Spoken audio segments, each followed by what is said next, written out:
Pomaže Bog. Draga deco, zapravo dragi mladići i devojke, učenici ove škole, poštovani nastavnici, dragi moji sugrađani, posle ovoga što malo pre čusmo, čini mi se, i ne samo da mi se čini, nego sam zaista siguran u tom svom uverenju, da je svaka moja reč sada suvišna. Zašto? Otvorili smo ovo divno susretanje rečima jedne tako srcu mile i drage molitve svetog Filareta Moskovskog, molitve koju bi zapravo svaki pravoslavni hrišćanin trebalo svakoga jutra da izgovara. A na početku te molitve čusmo reči: Gospode, daj mi da mirno primim sve što mi današnji dan donese. Kada bismo svi, ali zaista iz duše i srca, te reči izgovarali, pa se onda po njima svakoga dana i ponašali, ne bi uopšte postojala tema za ovo moje današnje sa vama zajedničko promišljanje. Zato što bi svi izazovi sa kojima se susrećemo u toku dana, snagom molitve, delotvornošću molitve, ljubavlju koja bi iz nas trebalo da prosijava, iščezli. Ali s obzirom da to ipak nije tako, ne živimo u idealnom, ali živimo u realnom svetu, ja se ipak usuđujem nešto da prozborim na ovu temu, dakle na temu savremeni izazovi hrišćanske porodice. Ja sam je prilično široko naslovio, zato što ti izazovi nisu jedinstveni za ovu ili onu grupaciju među savremenim hrišćanima. Dakle, kao što su ti izazovi prisutni i aktuelni za pravoslavne, isto tako ne manje su i za rimokatolike, za protestante, za sve ljude koji hoće da imaju jedan miran i prisan odnos sa Bogom i svojim bližnjim. Pesma koju čusmo nije nam samo ukazala na lepotu i dubinu reči te molitve, nego nam je bukvalno u srce stavila jedan isečak onoga sveta u kome ova deca prebivaju svakoga dana, svakog meseca, svake godine u svome životu. Pa ipak, ili upravo zahvaljujući tome, a možemo samo da zamislimo, mi možemo samo da zamislimo koliki je to izazov za njih. Oni prebivaju u lepoti. Zašto? Zato što neko ko vas pozdravlja pesmom, on zapravo dokazuje svu lepotu muzike koja je, zapamtite to, jedina umetnost koja preskače, da tako kažemo, ljudski i direktno ulazi u srce, drugim rečima, direktno govori ljudskim osjećanjima. O svemu ostalom vi morate da uključite svoj Uđete u galeriju, pogledate nešto i vaš razmišlja i kazuje vam da li vam se ovo što vidite sviđa ili ne sviđa. I ako vam se sviđa, zašto vam se sviđa, ako se ne sviđa, zašto se ne sviđa. Međutim, muzika ide direktno u srce.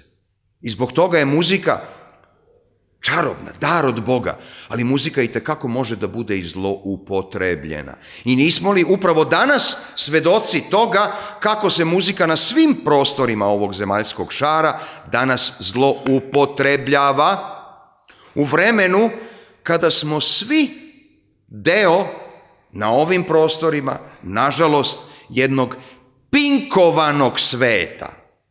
I o tim stvarima treba otvoreno govoriti, jer to je, verujte, To više nije izazov. To je sada postala jedna prava, pravcata, preteća opasnost, koja se toliko uvukla u dušu ovog naroda, ove dece, i ako će to biti jedan od onih vaspitnih metoda, pod znacima navoda, a izgleda da jeste, metoda kojim su naša deca izložena, ko zna koliko sati u toku dana, da ne govorimo o odraslima, onda to zaista daje jednu veoma, veoma tužnu, neću da kažem ružnu, ali tužnu sliku o svima nama. Svako vreme je na neki način savremeno. Mi se varamo ako mislimo da je savremenost privilegije nas koji živimo na početku 21. veka. Nama, međutim, ostaje da otkrijemo šta znači zaista biti sa vremenom. I vrlo se često traži od ljudi da budu savremeni. Jedna generacija ubeđuje drugu generaciju da bude savremena, da bude moderna. Zapravo, kao što rekoh, svako vreme ima svoju savremenost. Jer svaki naraštaj u istoriji ljudskog roda sučeljavao se sa određenim problemima. Morao je da da odgovore svojim razmišljanjem, svojim govorom, svojim ponašanjem na kraju krajeva na ono što su bili izazovi tadanje savremenosti, kao što i mi moramo da damo odgovore na ono što su izazovi naše svakodnevice i u njoj sakrivene ili, Boga mi, otvorene izazovnosti. Šta je ono što čoveka izaziva? Pa zapravo sve ono na šta čovek nije navikao, na šta nije spreman, što ne očekuje i što iskače iz njegovog ustaljenog reda. Svako od nas voli neki svoj red i to nema veze sa našim godinama. Dakle, vi, ako ste navikli da ova flaša stoji ovde, a ova čaša ovde, kada bi sada neko došao i pomerio ovu flašu ovde, a ovu čašu, na primjer, stavio na ovo mesto, to bi već bio izazov za vas. A zašto sada to mora da stoji tu? Zato što to uvek treba da stoji tu, a ovo treba da stoji tu. Evo vam primjer onoga što se u mnogim porodicama svakoga dana dešava. I nisu li upravo mnogi naši sukobi u suštini oko malih stvari, bezazlenih stvari, oko kojih mi onda, preuveličavajući ih, stvaramo velike probleme? Nije li zapravo sve poteklo od nečega na šta nismo naviknuti? Naravno, nemojte me pogrešno razumeti, postoji i oni izazovi koji zaista unose nemir i pometnju u nečiji svet. Ali svako bi pre svega trebalo da ume sa jednim određenim mirom u sebi da pre svega te izazove sačeka i da onda još mirnije odgovori na njih. Taj mir niko ne stiče. Niko se sa njim ne rađa. Bez obzira što postoje različiti mentaliteti kod ljudi, bez obzira što su karakteri različiti. Mi se svi rađamo sa različitim tipom karaktera u sebi. Neko je temperamentniji, neko je povučeniji, mirniji, ali u suštini izazovi gledaju pravo u lice, pravo u oči svakoga od nas. Vrlo često mi zamišljamo ovaj svet, kad kažem mi, pogotovo onda mislim na nas, ljude vere, ili bar mi koji pokušavamo na neki način da živimo životom vere, mi mislimo da je svet vere svet harmonije. On takav jeste, zapravo takav bi trebalo da bude, ali nikada ne bi trebalo da zaboravimo da Bog nije samo Bog reda, harmonije i mira, nego da je Bog zapravo Bog bure, ustalasanosti. I ono što nas jedino drži u onim momentima, u onim danima, vremenima, godinama, koliko god dugo to da traje, kada mislimo da ne možemo više ništa da izdržimo, I kada se pitamo gde je taj Bog, zašto nas je ostavio, verujte, jedini razlog zašto i tada postojimo jeste upravo što je Bog sa nama i što nas On drži. Jer Bog je, nemojte nikada to zaboraviti, u centru, u epicentru svake bure, kako je to predivno rekao blaženo počivši mitropolit Suroški, londonski, Antonije Bloom, jedan od najvećih propovednika pravoslavlja u drugoj polovini 20. veka. Čovek koga je cela Britanija obožavala da sluša, imao je svoje redovne radio časove na programu BBC radija. Sve vreme svog drugog dela života, da tako kažemo, proveo u Londonu kao prvo ruski sveštenik, a potom i ruski vladika, mitropolit, ali uvek bivajući usmeren i prema svima ostalima koji su se interesovali za pravoslavlje ili prema svima ostalima koji su jednostavno bili žedni neke pitke, lepe i dobre reči o veri, nadi i ljubavi. Jer on kaže da je Bog vihora u istoj onoj meri kao Bog harmonije i mira. To je isti taj Bog. I možda bi svako od nas trebalo da uzme malo češće Sveto evanđelje u ruke, da otvori 14. glavu Matejevog evanđelja i da vidi onaj opis koji je toliko poučan, naročito danas za sve nas. Opis koji nam kazuje o onom predivnom, čudesnom susretu između Gospoda i njegovih učenika. Kada je Hristos stišao buru na moru, oni se uplašiše. I onda dolazi do jednog predivnog i zaista u pravom smislu čudesnog mesta. Apostoli su se uplašili, misleći da vide utvaru. Zašto? Zato što je Hristos dolazio ka njima hodeći po vodi. Znači, prevazilazi one zakone u okvirima kojih smo mi navikli da razmišljamo i da postojimo. Mislili su da vide duha.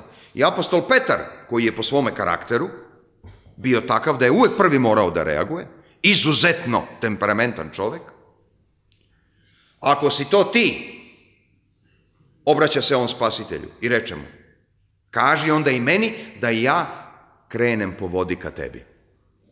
I Hristos mu reče, dođi. I on je mirno izašao iz brodića koji je bio na sredini jezera i krenuo da hoda po vodi. Onog momenta kada je uključio svoju misao, ljudsku logiku, ono što bi otac Justin tako divno rekao, euklidovski koji je ograničen, on je onda verovatno u sebi pomislio, pa ovo je nemoguće, ovo je neverovatno da ja kao čovek hodam po vodi. I šta se dešava u tom momentu? On je počeo da tone. Svaki put, dragi moji, kada uključite isključivo i primenite isključivo svoj vi počinjete da tonete. Ali tu nije, na svu sreću, na našu sreću, tu nije kraj. Apostol Petar je onda zavapio, Gospode, pomozi, pružio ruku i Gospod ga diže. I tako je spreman i dan danas svakoga od nas da digne. Pitanje je samo koliko je nas spremnih da poput Petra kažemo, Bože, pomozi. Ne reda radi, ne tradicije radi, ne nekih običaja radi, nego zato što zaista želimo da imamo jedan prisan, intiman odnos sa Bogom. Ja se uopšte ne ustručavam da pominjem ovde reč intimnost. Obično se zna ili se barem misli da se zna, a ne zna se šta se po tom rečju podrazumeva. Međutim, najviši stepen intimnosti jeste između žive čovekove duše i živoga Boga. Dakle, sve se to dešava sa svakim od nas. I evanđelje, koliko god da nam pre svega prenosi reč Božiju, da zatim kazuje ono što se u jednom kratkom vremenskom isečku desilo sa Gospodom Isusom Hristom, prenosi nam njegovu propoved, slikovito opisuje njegova čuda, evanđelje je isto tako i pouka. Ne samo evanđelje, nego svaka biblijska knjiga. Pitanje je samo koliko smo mi spremni tu pouku u sebe da upijemo. Dakle, Hristos je u centru svakog životnog kovitlaca. I Hristos je taj jedini koji zapravo može da nam pruži odgovor i da nam da snagu da odgovorimo na životne izazove. Jer biti izazvan, znači biti na nešto pozvan, izazvati, zvati na jedan poseban način. A Bog je upravo taj koji nas, nemojte se čuditi tome, izaziva, poziva, priziva. Čime? Ničim drugim do ljubavlju svojom. I mi uporno taj priziv, poziv, izazov ako hoćete, odbijamo, prihvatajući sve ostalo što nas zapravo samo još više gura u dubine, odakle, opet bez Božije pomoći, nema izlaza. Pazite, to su činjenice naše svakodnevice. To bi bila savremenost, to bi bili izazovi, moramo ipak da ukratko damo neku karakteristiku onoga o čemu govorimo, a da vidimo, i tu sada možda dolazimo do jednog veoma, veoma teškog momenta, šta je to porodica? Ne možemo govoriti o porodici ako je pre svega ne definišemo. Mi mislimo da znamo šta je porodica. Zato što je svako od nas, čak i oni koji ne žive u porodici, ipak su deo neke porodice. Svi smo se mi rodili u nekoj porodici. Mnogi od nas imaju neku svoju porodicu. Šta je porodica? Da li je to samo ona najstarija, najčvršća, najneophodnija ljudska zajednica? Ili bi porodica, pogotovo za nas koji sebe smatramo hrišćanima, trebalo da bude i nešto drugo? Upravo to. Porodica kao crkva u malom. Porodica kao mesto gde će se čovek nek samo učiti veri. Porodica jeste učionica, ali porodica je jedan neverovatno zahvalan, dobar i istrajan poligon za življenje vere. Nema samog hrišćanina. Čoveka koji sam živi može za sebe da kaže da je on hrišćanin. Jedan hrišćanin kao ni jedan hrišćanin. Odavno je rečeno. Da bih ja bio hrišćanin, ja moram da ispunjavam Božije zapovesti. Ja moram da živim, ne moram, trebalo bi. Ja moram da živim životom hrišćanskih vrlina. Kako ću ja te svoje vrline ispunjavati ukoliko oko mene nema drugih ljudi? Znači, ako je neko gladan, ja treba da uzmem i odsečem komad hleba i tom gladnom donesem. Ako je neko bolestan, ja treba da krenem i svoje korake uputim ka tome koji je bolestan i da ga posetim, da provedem neko vreme sa njim, da mu poklonim malo onoga što danas izgleda niko od nas nema, malo svoga vremena, malo svoje pažnje, malo svoga strpljenja. Dakle, tako se živi hrišćanstvo. Ako neko na mene viče, ako me neko na taj način izaziva, ja bi trebalo da odgovorim. Ne još glasnijom vikom, nego tako što ću bar pokušati da delujem pomirljivo. Da zapamtim reči molitve koje sam na početku dana izgovorio, Gospode, dozvoli da sve primim mirno, što mi donese današnji dan. Pazite, ništa se u životu ne dešava slučajno. Stvari se dešavaju ili po Božjoj volji, ili po Božijem dopuštenju. Zašto sam ja danas ovde, neko se pita, zašto ja već godinama dolazim na ovo mesto koje ne volim, zašto radim posao koji me ne ispunjava, zašto živim okružen ljudima koji nemaju razumevanja za mene? Nisu li to, dragi moji, upravo najčešća pitanja koja mnogi od nas postavljaju sebi, Bogu, drugima? Znate zašto? Pa zato što Bog hoće da ste upravo na tom mestu i da vi učinite taj prvi korak da bi to mesto, da bi ti ljudi postali drugačiji.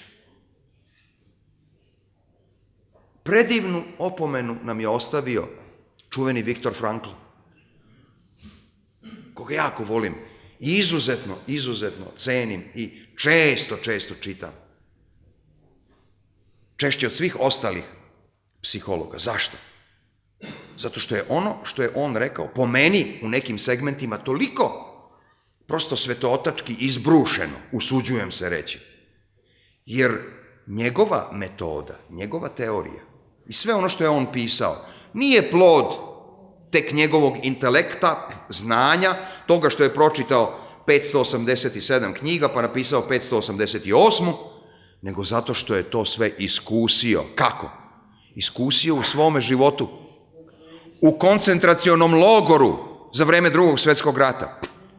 Posmatrajući muke drugih ljudi i uočavajući da jedino oni koji su imali nadu, jedino oni koji su mogli sebe da pobede, ti su imali šansu da prežive. I onda on kaže, čovek ne može da utiče na okolnosti oko sebe.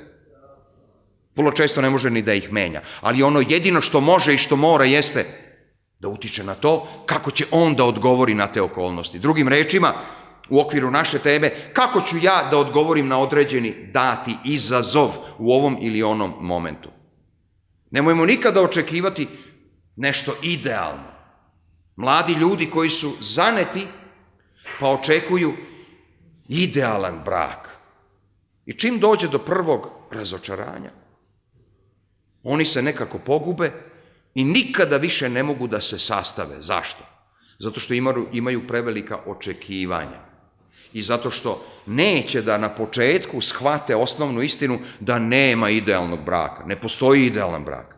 Postoji samo realan brak. Samo realan brak.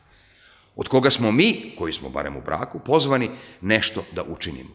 A možemo uvek da učinimo sve, ako ničim više, ono barem svojim trpljenjem. Iz koga će, verujte, kad tad iznići i strpljenje. Dakle, Sveta crkva, pogotovo crkva pravoslavna, pominje svetu tajnu braka. Ne govori o svetoj tajni porodice. Da li to znači da porodica nije sveta, što bi demantovalo sve ovo što sam malo pre rekao? Ne. Nego naprotiv, ukazuje na značaj, veličinu i snagu braka. Jer svetost porodice izvire iz svetosti braka. Sve što je svetiji, zdraviji, puniji, jači brak, time će biti svetija, punija i jača porodica. Jedno bez drugog ne ide. Govoreći o uzrocima raspada Rimskog carstva, naš čuveni sociolog Marko Mladenović je rekao da je Rimska imperija počela da se raspada onog momenta kada je počela da se raspada porodica. To nije išlo preko noći, to je dugo trajalo, znate, skoro 5 vekova je trajao taj silazni proces, ali na kraju se Rimsko carstvo ipak raspalo.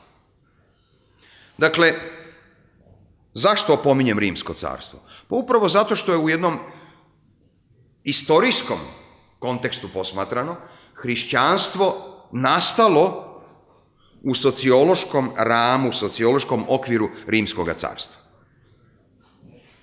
I naši praoci i pramajke u veri, hrišćani prvih vekova, pogotovo u prvoga veka, su morali pre svega da se povinuju zakonima tog Rimskog carstva.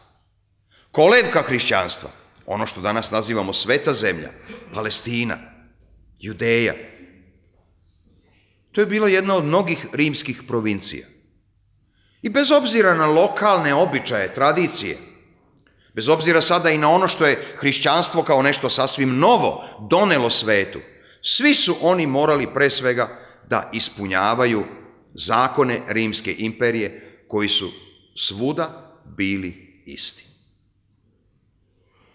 I to je bio jedan od nemalih izazova i apostoli, pogotovo apostol Pavle, apostol Petar, apostol Jakov, oni čiji su nam pisani tragovi ostavili, u svojim poslanicama, kako nazivamo ta njihova pismena obraćanja pojedinim grupama hrišćana u ono doba, su ostavili nama jedan zaista izuzetno vredan trag kako su oni preporučivali da tadanji prvi hrišćani, okruženi mnoštvom paganskog sveta, da odgovore na one svakodnevne izazove. Kaže apostol Petar u svojoj prvoj poslanici: tako i vi, muževi, živite sa ženom znajući da je ona slabiji sud. Poštujte ih, jer su i one naslednice blagodati života, da bi se bez smetnje mogli moliti Bogu. Pazite, na šta on sve ukazuje? Ukazuje na istovetnost. Istovetnost po vrednosti muža i žene. Svi mi imamo različite zadatke, ali vrednost nam je ista. I zašto sve to da se dešava, po rečima apostola Petra? Zato da bi se na miru mogli moliti Bogu. Drugim rečima, nema molitve na miru, nema mirne molitve, nema čiste molitve, ako ja pre te molitve nisam uspostavio mir sa svojim ukućanima, pre svega sa svojom ženom, sa svojim mužem, sa svojom decom, sa svojom majkom, sa svojim ocem, bratom, sestrom i tako dalje i tako dalje. Dakle, ovo je još zbog jedne činjenice važan moment, jer apostol Petar priznaje da je žena slabiji sud, slabiji samo možda po fizičkoj konstituciji, ukazujući time upravo na te razlike i dokazujući da muškarac nema apsolutno nikakvo pravo da bude iznad žene. Da li uopšte možete da zamislite prvu poruku u istoriji sveta koju je donelo hrišćanstvo o jednakosti, iskazanu rečima apostola Pavla? Nema više ni Grka, ni Jevrejina, ni roba, ni slobodnog, ni muško, ni žensko. Zašto? Zato što smo svi mi isto u Hristu Gospodu. Da li smo kao hrišćani 2 i više hiljade godina posle tih reči uspeli da ih ostvarimo? Nažalost, čini mi se da nismo. Odnosno, ja se bar usuđujem da kažem da nismo. Zato što još uvek živimo na osnovu razlika koje pravimo u svakodnevici i te razlike, naravno, neminovno uvek počinju u samoj porodici. Te razlike počinju u kući. I mi umesto decu da vaspitavamo ka prevazilaženju tih razlika, mi itekako, svesno ili nesvesno, decu upućujemo upravo tragom tih razlika. Tako da deca kada krenu iz kuće, već pošavši u školu, imaju jedan svet koji je formiran na određen način. Na način koji u sebi ima toliko mnogo, ne samo želje, nego sa strane ubačene potrebe za konkurencijom. Zar se naša deca od malena ne vaspitavaju u konkurentnosti? Da budu bolji, brži, jači od drugih. I taj duh se podgreva, zaboravljajući da za ljude koji zaista žele Hristom da žive, postoji samo jedna jedina zdrava konkurencija koja glasi: biti bolji nego što sam juče bio. Ne osvrtati se okolo. Aha, on. Sad ću ja. Ne. Ja sam juče pogrešio. Pokušat ću da to danas ne učinim.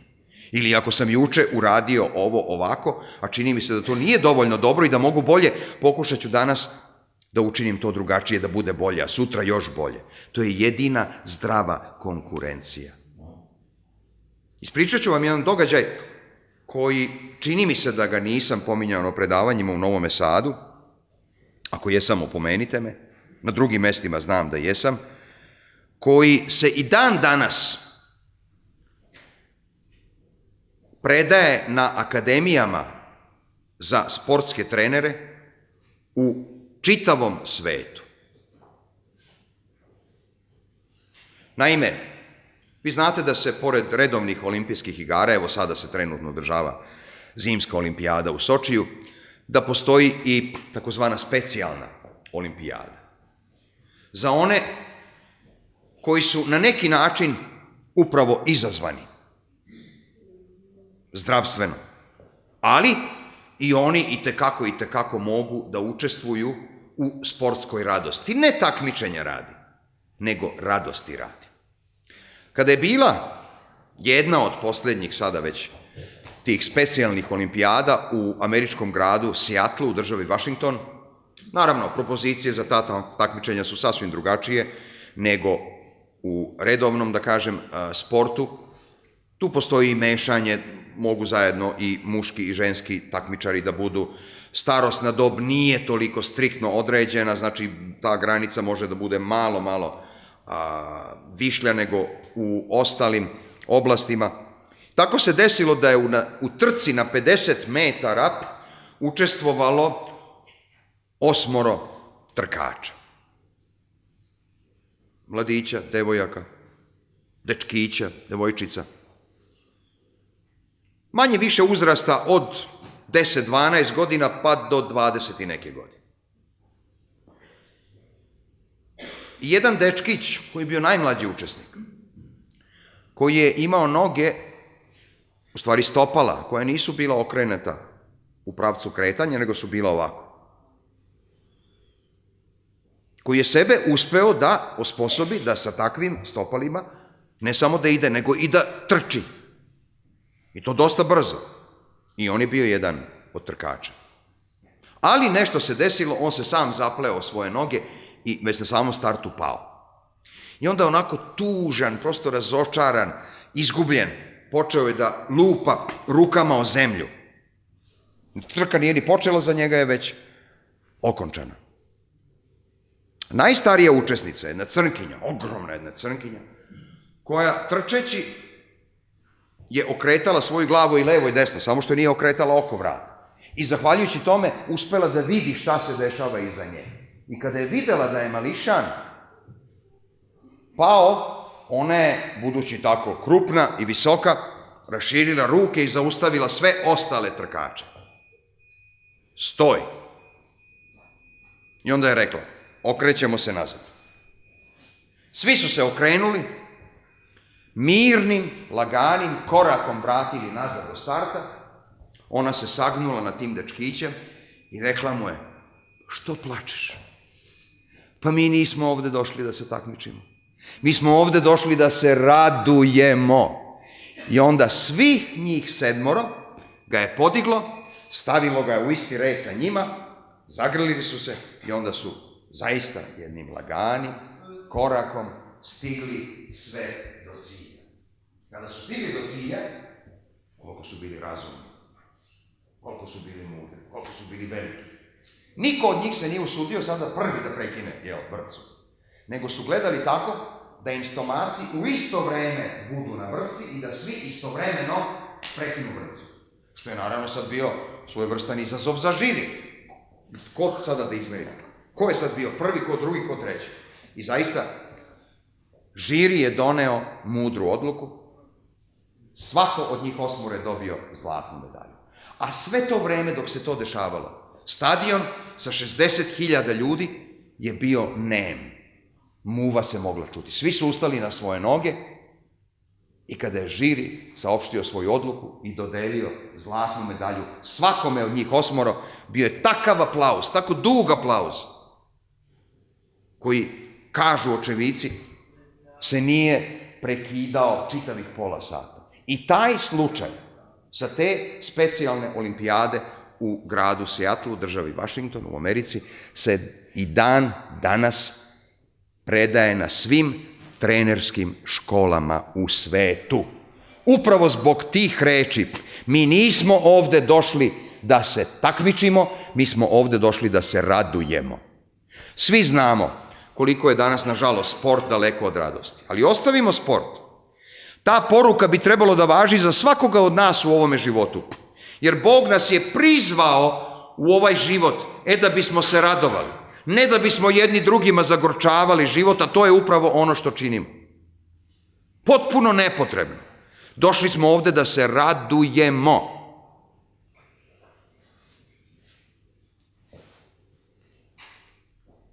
Piše mi danas jedna draga osoba, moram ovo da vam pročitam, poruku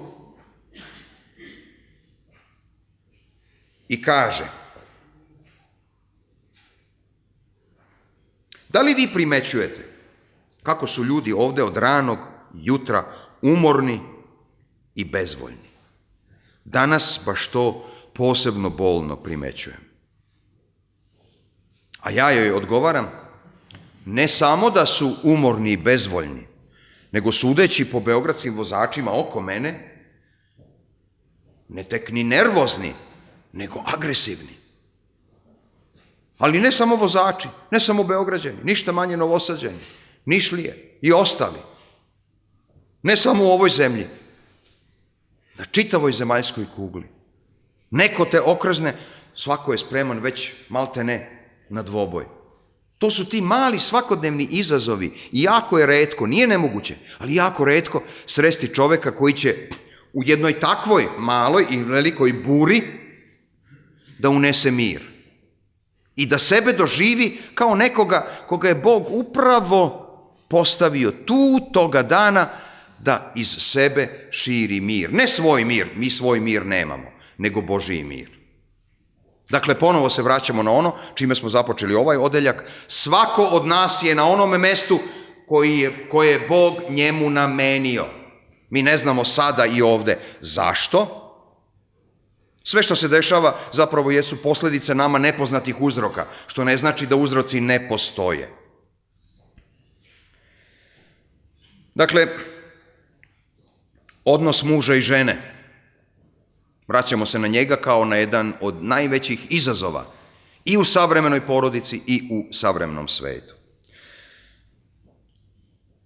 Sveti apostol Pavle u poslanici Kološanima kaže: žene, slušajte svoje muževe kao što treba Gospoda. Muževi, ljubite svoje žene i ne ljutite se na njih.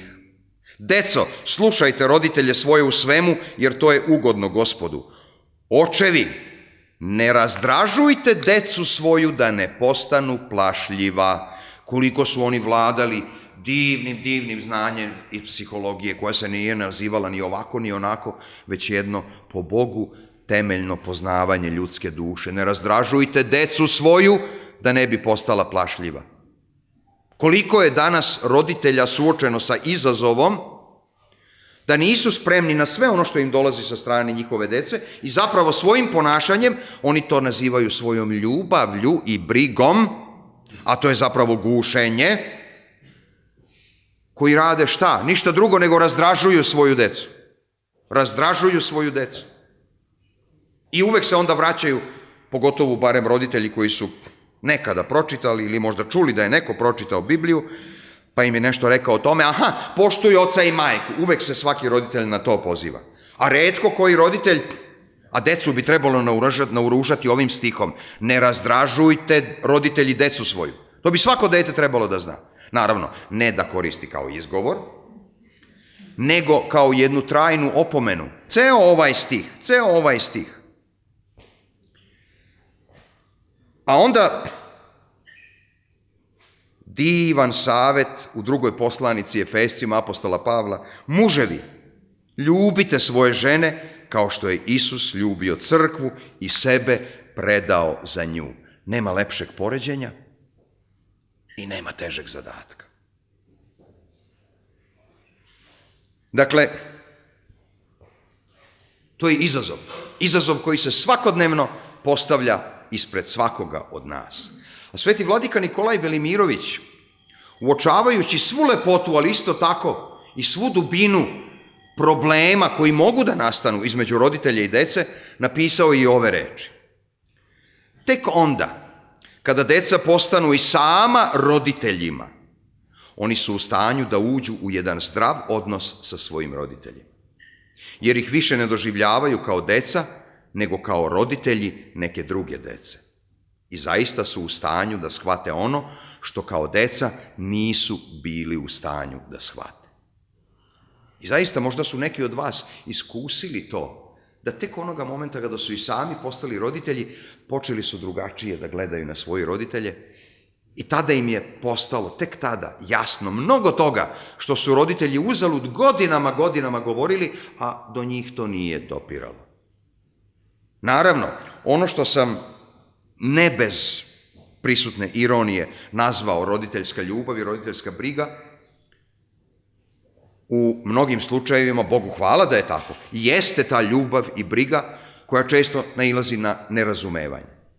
Ali sve češće, čini mi se, da ono što roditelji prikrivaju pod imenom brige i ljubavi zapravo jeste gušenje i izraz roditeljske dominacije nad decom, što nema nikakve veze sa ljubavlju. Jer pazite, tamo gde je ljubav,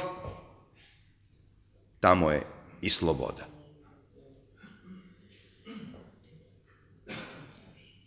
Kaže se u Svetome pismu da će čovek ostaviti oca i majku i prilepit će se ženi svojoj. A onda opet u jednom životnom dobu dete bi trebalo da ostavi svoje roditelje. Ne da ih ostavi i da ne vodi računa o njima. Ne da ih ostavi da se okrene od njih, nego da postane samostalan. Svako. Koliko je danas roditeljima teško da puste decu. I ta deca nikada za njih nisu deca. To je normalno, bez obzira koliko ste stari vi, koliko su stari vaši roditelji, vi ćete uvek za vaše roditelje biti dete. Ali roditelji bi trebalo da budu ne samo stari jednoga dana, nego bi trebalo da budu i zreli i odrasli, u pravome smislu te reči odrasli. Ali što sveti vladika Nikolaj kaže, kako je mnogo ljudi oko nas koji su mnogoletni, a nikada punoletni. Drugim rečima, nikada zreli. Kako nas je dobro poznavao vladika Nikolaj. Sveti vladika Nikolaj. A znate zašto je dobro poznavao srpski narod? Zato što ga je voleo. Neizmerno ga je voleo. I sve što je činio, sve što je napisao, a mnogo, izuzetno vredno je napisao, zaista, srpski zlatousti. Sve je to bilo plod njegove ljubavi i ono što je on svakoga dana u svojim molitvama imao za svoj narod, ali i za svaki drugi narod. Dakle, ostaviti je jedan od današnjih najvećih izazova. Kako za roditelje, isto tako i za decu. Roditelji, mnogi danas kažu da, ali postoje objektivni ekonomski uslovi i uzroci zašto je to tako i pod određenim okolnostima. Čim mi neko kaže tu formulu, pod određenim okolnostima, ja odmah kažem stanite. Zašto je mentalni sklop savremenog čoveka ovog danas toliko uticao i na jezik kojim govorimo, u svim jezicima sveta, to nije samo privilegija nas ovde, da svi koriste to pod ovim okolnostima. Under the circumstances. I tako dalje. Zašto se uvek izgovaramo? Zašto ne pokušamo da budemo iznad okolnosti? Naravno, ja ne mogu da budem iznad okolnosti i da umesto tolike i tolike plate koju imam 2 puta više. To ne mogu. Ali mogu na jedan miran način da prihvatim ono što imam, i da budem učesnik u ovoj svekolikoj radosti. I neko će sada možda reći, pa da, lako je vama, vi dolazite iz jednog drugog sveta. Verujte da izazovi koji savremenog čoveka snalaze, bez obzira gde se on danas nalazio, istoku, zapadu, severu ili jugu, ne mogu da se mere i neko da kaže ovde je teže, ovde je lakše. Jer ako je u nekim stvarima, možda nama koji živimo na prostorima zapadnog sveta, u zapadnoj Evropi, Americi i tako dalje, u nekim stvarima lakše, verujte da je u mnogim drugim stvarima neuporedivo teže. Neuporedivo teže. Evo sada ću vam ispričati nešto najnovije, o tome ni jedne naše novine nisu pisale još, nešto što ja vidim kao jednu veliku preteću opasnost. Desilo se pre 17 dana. U jednom provincijskom gradiću čak, ne ni gradu u Americi, nećemo pominjati ni grad, ni državu, u jednom shopping centru, trgovinskom centru, izvan tog grada, ogroman jedan centar, desilo se ovo. Dva muškarca su u, kako mi to kažemo, po bela dana, potpuno mirno i ležerno ušetala u ženski WC. Sve dobro, dešava se, ljudi pogreše. Međutim, oni su ušavši u taj ženski WC odavali utisak ljudi koji se nisu našli tu greškom. Znate, čovjek uđe, pa jel kao, izvinite, pa zamislio se, pa nije ni gledao kuda treba da ide. I onda žene koje su tu bile, to je bio prostor malte ne veličine ove prostorije, sa ko zna koliko već, jel? Odeljaka, ogledala, lavabo i tako dalje. Kao, šta ćete vi ovde, pa izađite napolje. Kaže, zašto da izađete? Zašto da izađemo? Pa vi ste pogrešili. Kaže, ne, mi nismo pogrešili. Šta, niste pogrešili? Znači, namerno ste došli ovamo? Da. Ali pazite, nisu došli kao ljudi spremni na bilo kakav eksces. Pa vi ste muškarci. Kaže, mi možda jesmo ovako muškarci, ali mi smo u duši žene. Kaže, molim? Kaže, mi smo u duši žene. I sad neke starije gospođe nisu imale razumevanja za takvo objašnjenje. Kaže, znate šta, molim vas, izađite vi lepo napolje. Oni nisu hteli, pozvali su obezbeđenje. Došao je čovjek iz obezbeđenja. Sad isti dijalog se vodio manje više, da ga ne prepričavamo. On nije imao strpljenje i razumevanja, pozvao je policiju, redovnu policiju. Došla je policija. Kaže, molim vas, izađite napolje. Kaže, ne, mi imamo pravo. Kakvo pravo? Zakonsko pravo. Zakonsko pravo da budete u ženskom WC-u. Da ga koristite? Kaže, da. Gde to piše? A ova dvojica upitaše policajce. Molim vas, da li je u ovoj zemlji zakonski dozvoljena bračna veza između dvojice muškaraca, odnosno između dve žene? A policajac, ne znam tačno da li jeste ili nije. Čuo sam nešto da se o tome govori. I sad ljudi koji su prisustvovali tom razgovoru kaže, jeste, zakonski jeste. Kaže, molimo vas, ako zakonski jeste, nama je mesto ovde. Ali sad policajac počinje ih da ubeđuje. Ali dobro, ajde, ako je to tako, onda samo jedan od vas može da bude ovde u ovom prostoru. Kaže, ne, vi ne shvatate, ne radi se o tome ko ima koju ulogu, nego se radi o tome da smo mi obojica u duši žene. I sad policajac više nije imao ni strpljenja, ni vremena. Kaže, molim vas, objašnjavajte se vi sa gradonačelnikom, molim vas da napustite ovaj prostor. I izgurao ih na jedan relativno miran način napolje. I oni, naravno, pravo u gradsku kuću. Kod gradonačelnika, dobar dan, dobar dan. Desilo se to i to. Pa kaže, vi nemate pravo da uđete tamo gde je ženski lik ili ženske cipele, već kako je već označeno. O, kaže, ne, vi se varate, kaže. Vi, bar kao gradonačelnik, vi bi trebalo da znate da je nama zakonski to omogućeno. Kako, kada, čime? Pa kaže, tim zakonom kojim je ova savezna država regulisala bračne odnose između dvojice muškaraca, odnosno između dve žene. Sad gradonačelnik nije imao kud, kaže, dobro, u redu, ja se izvinjavam, on se njima izvinjava. Kaže, obavestit ćemo vas.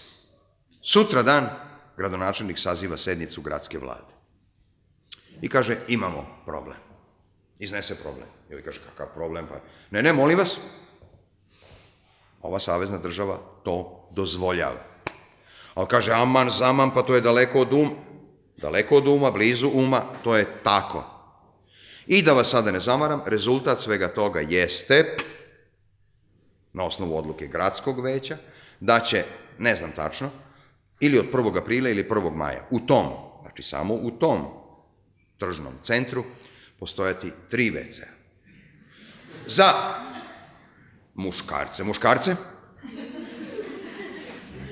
da ne kažemo muškarčine, za žene, i onaj treći koji su možda ovo u duši ono, a nisu ni sami sigurni da li su ovo ili ono. Nemojte me pogrešno shvatiti ili neko ko će na bilo koji način da dođe do ovih mojih reči, da ih čuje. Ne govorim apsolutno ništa protiv različitosti, ali govorim i tekako protiv zloupotrebe zdravog uma. Bog jeste svima nama dao slobodu, ali nam je isto tako dao i odgovornost. Dakle, svako će od nas, svako, bez obzira na koji način smo orijentisani u bilo kom pravcu, svako će dati odgovor što je ono u ovome životu činio. Ili pak što nije učinio, a mogao je da učini dobro. Međutim, kada ono što je zaista daleko od uma postane ili preti da postane pravilo, norma, onda neko, izvinite, ali ipak, čini mi se, treba da podigne svoj glas. Barem da kaže. Zašto? Zato što takav način razmišljanja i ubrzo, evo već ponašanja, ugrožava moje dete, vaše dete, jer to se pojavilo tamo, vrlo brzo će se presaditi i ovamo, i onda smo došli do jedne situacije u kojoj se zaista apsolutno ne zna ni ko je ko, ni šta je šta. A stari su oduvek govorili, red drži svet. Dolazimo sada do onog najtežeg izazova u ovom vremenu i konkretno za naš narod. I sada ću reći otvoreno, za naš srpski narod. Ovo što ću vam sada izložiti, to nije neko moje mišljenje, to su brojke, to su neumoljive statistike. Taj izazov koji stoji ispred nas, koji nam se prosto onako bezobrazno ceri u lice, a sami smo taj podsmeh izazvali, jeste pitanje našeg biološkog opstanka. U 20. veku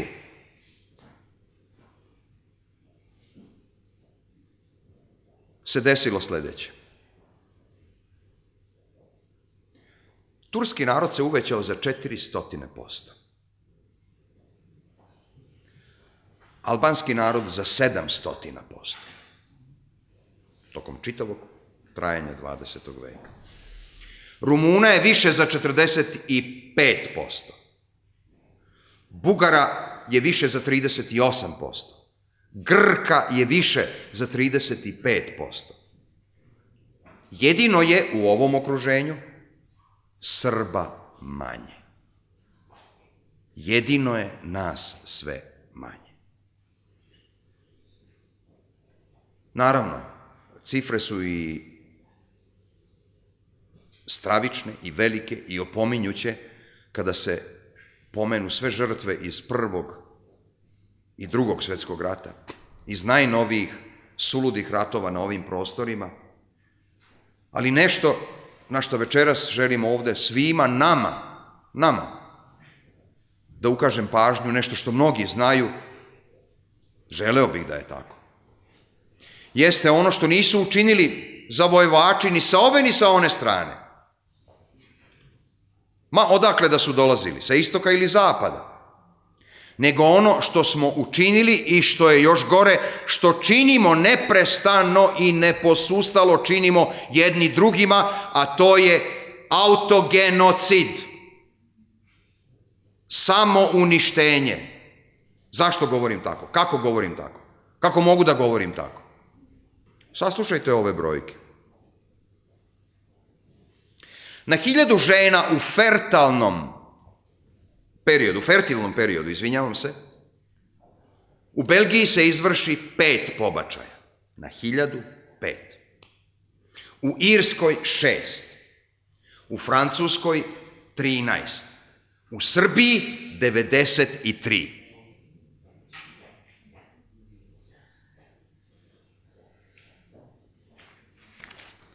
Neko će jednoga dana zbog toga da odgovara. A da ne govorimo o tome, to bi možda bila jedna tema za neko naredno predavanje, da ne govorimo o tome koliko je one dece koja su rođena,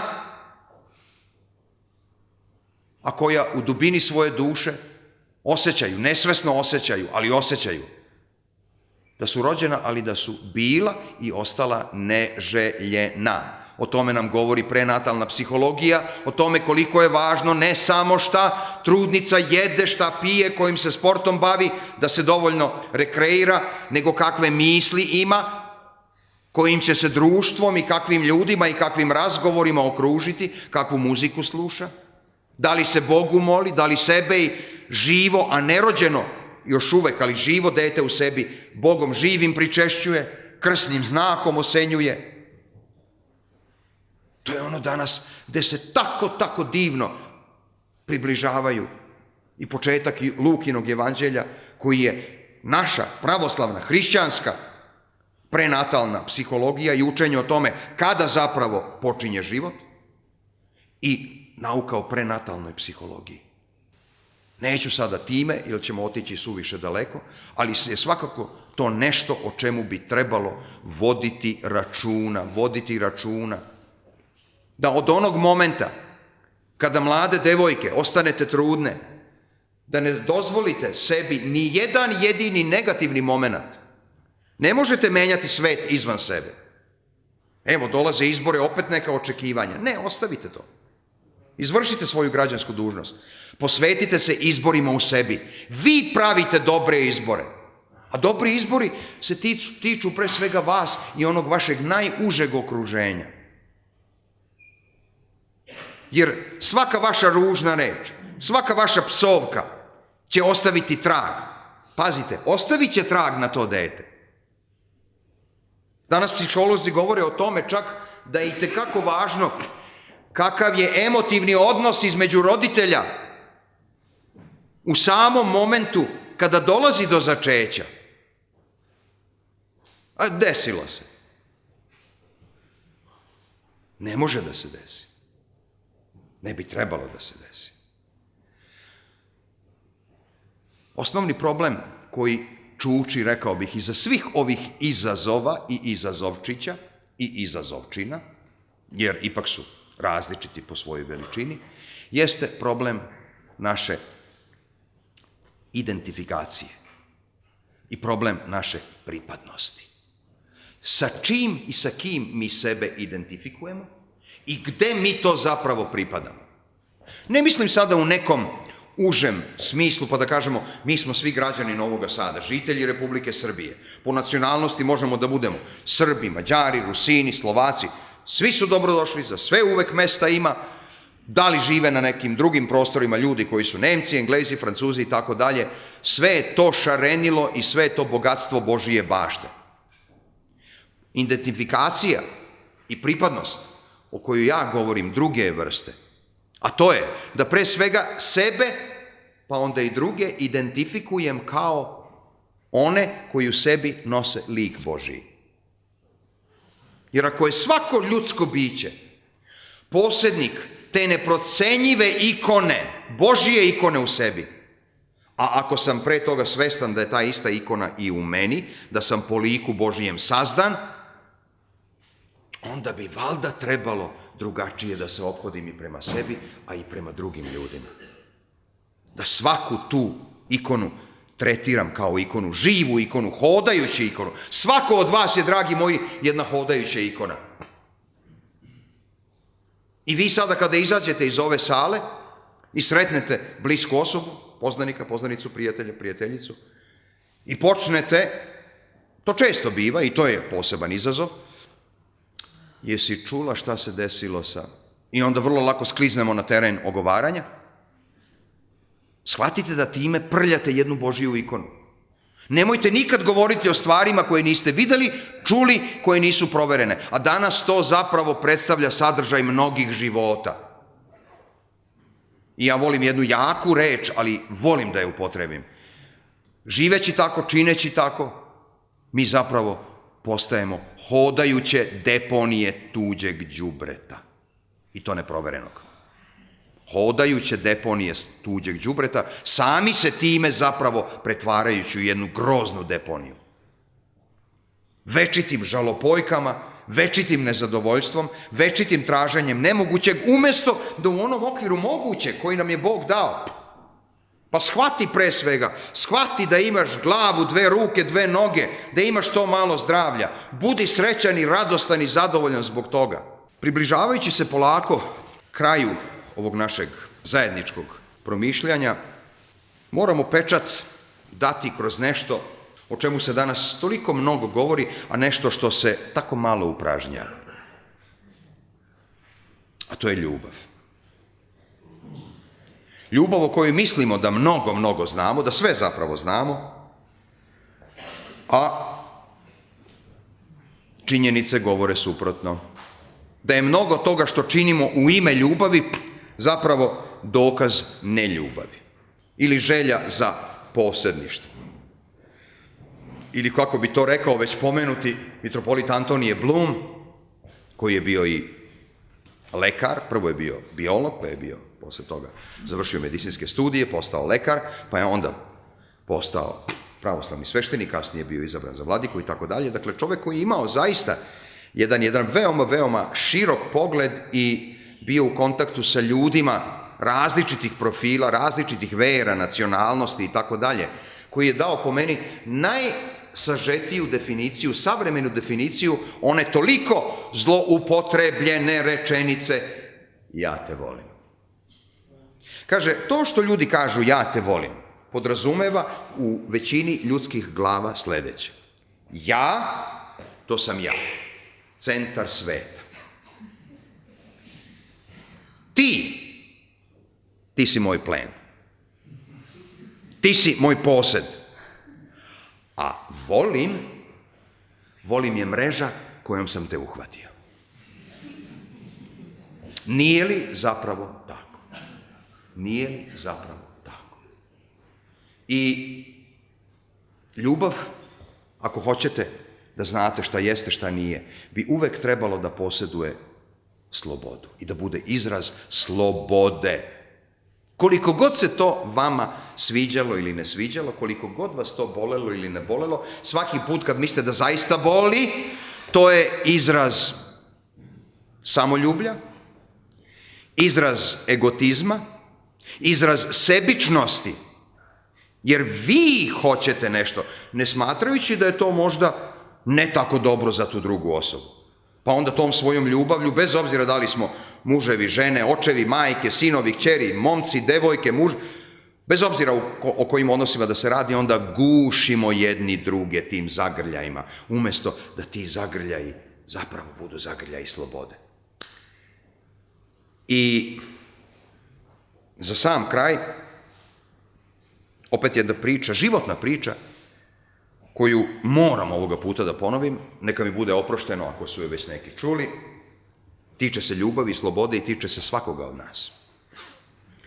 Pre nekoliko godina jedna moja dobra koleginica iz studentskih dana, koja je sada već baka, mi je ispričala kakvu je tajnu njoj poverio njen tada 4-godišnji unuk. Naime, ta baka je bila osoba od izuzetnog poverenja, jedina osoba kojoj se njen unuk poveravao. I onda je jednoga dana došao vrlo tužan i rekao, pa zamisli baki, tako je on nju zvao, Sanja, to je bila njegova ljubav i zabavišta, Sanja više neće biti u mom zabavištu. Pa kako to, Mihajlo, kako ona neće više biti? Pita. Baki, pa zato što se njeni roditelji sele i ona će morati da ide u drugi deo grada i samim tim će ići u drugo zabavište.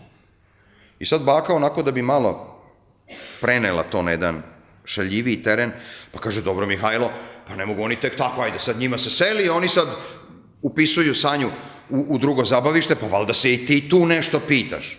Pa ne može to bez tebe tek tako. A on kaže, ne baki, kad se voli, onda mora da se pusti. Kaže, šta si rekao? Kaže, kad se voli, onda mora da se pusti. Verujte, ne znam koliko puta sam to ispričao. I svaki put se bukvalno potresem. I koliko puta ja pomislim na to, rekao, Bože Gospode, kako mi svakodnevno zaboravljamo da su zapravo deca naši učitelji, a ne mi da bi trebalo da budemo učitelji naše dece. Naučit će već naša deca. Trebalo bi jeste da budemo njihovi učitelji, ali sa mnogo više strpljenja i pažnje da osluškujemo, zapravo usuđujem se reći da budemo poslušnici naše dece, a idealno bi bilo poslušnici jedni drugih. Ne da služimo jedni drugima, izvršavamo naređenja jednih drugih, nego da imamo strpljenja da poslušamo, saslušamo do kraja šta nam drugi kazuje i govori. Dakle, kad se voli, onda mora da se pusti, jer jedino je u tome sloboda, a jedino tamo gde je sloboda može da se govori i o ljubavi. Hvala vam, dragi Novosađani, na pažnji.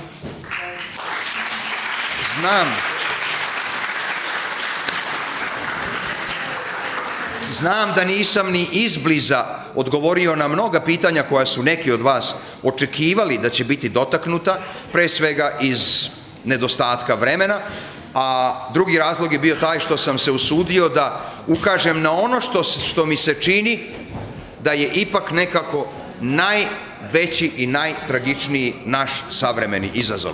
Još jednom svima vama hvala, a posebno drago Miši i njegovoj predivnoj deci. Od srca hvala na ovom prelepom daru, ne samo meni, nego svima nama. I svako od nas ima ovde među ovom divnom decom jednog velikog, velikog učitelja. Ko večeras nešto nije od njih naučio, tome sve škole i fakulteti zaista ne vrede mnogo. Bogu hvala i vama hvala.